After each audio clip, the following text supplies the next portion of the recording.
À mots couverts, Jésus laisse entendre quelle est l'attitude fondamentale de ses interlocuteurs. Mais dites-moi votre avis. Un homme avec deux fils s'adressant au premier lui dit: Mon enfant, va-t-on aujourd'hui travailler à la vigne? Je ne veux pas répondre, répond-il. Mais plus tard, pris de remords, il y alla.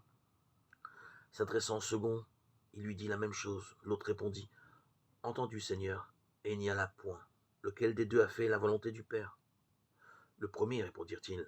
Jésus leur dit: En vérité, je vous le dis, les publicains et les prostituées arrivent avant vous au royaume de Dieu. Matthieu 21, 28, 30.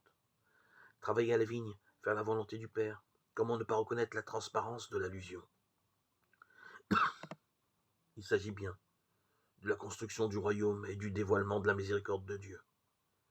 Car c'est sur cette miséricorde du Père des cieux que butent les pharisiens.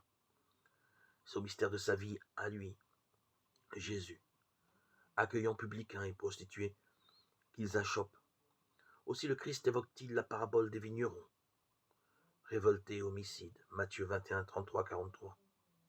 Il est la pierre exaltée et rejetée, le fondement de l'Église primitive qui jaillira de sa résurrection pour porter du fruit.